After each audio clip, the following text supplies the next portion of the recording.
This is a tiny Rubik's Cube, but this one is huge. But before we get to that, let's take a look at every single cube of each size, starting off with this 1 centimeter cube. But what if I told you that I'm more obsessed with the 1x1 than you might think? That's right, I also have made the 1x1 at the size of a corner piece at 2 centimeters. However, this is not the last 1x1 you'll see in this video, and that you'll know already. Also, at the end of the video I'll ask some people which cube they think is better. Stay till the end of the video to find out. Now we are actually to the turnable cubes. At 28mm come the cubes which are part of the GAN mosaic. Fun fact, these cubes, despite being made by GAN, they are pretty trash.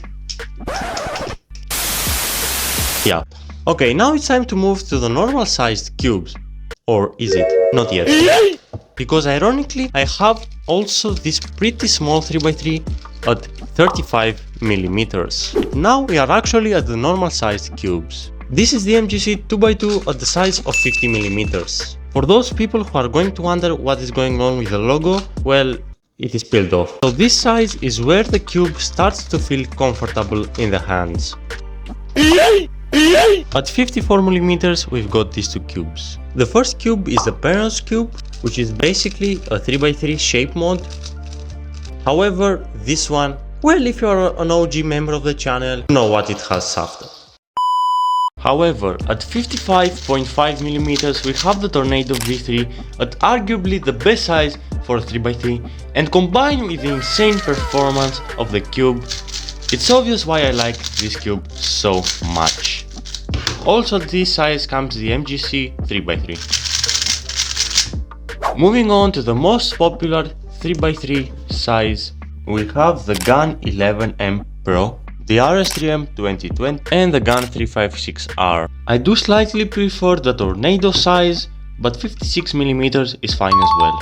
At 57mm comes the Rubik's brand, which is a bit bigger than the average 3x3. 57mm? I mean, why would you make cube at this size when all cubes are 56 or 55mm?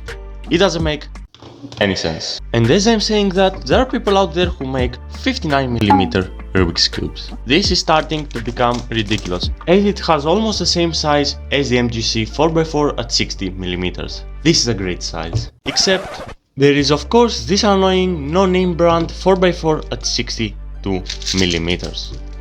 The situation is getting out of hand, and I'm saying that based on the fact that the MGC 5x5 is at 62mm, but obviously there has to be a cheap 5x5 2mm larger than the majority Rubik's cubes. Next up on our list we have the 6x6 and the 7x7, which are 70 and 71mm accordingly. I may not own a good cube of these events, but I can assure you that they are bigger than they should be. I don't have an 8x8 unfortunately, but I do have a 9x9 at 74mm. This seems pretty okay number to me because it has so many pieces. 74mm, I mean, it's fine. And now, the time you all been waiting for. In the number one spot we have this huge 1x1 at 350mm, being the largest 1x1, at least that I know of. And as promised, let's see what people will vote.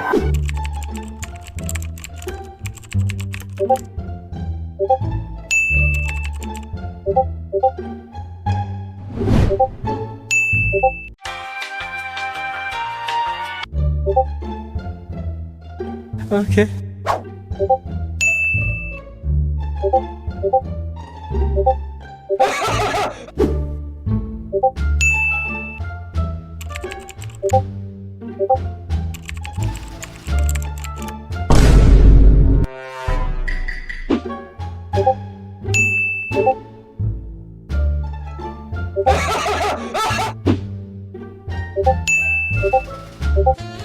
Yeah, boy.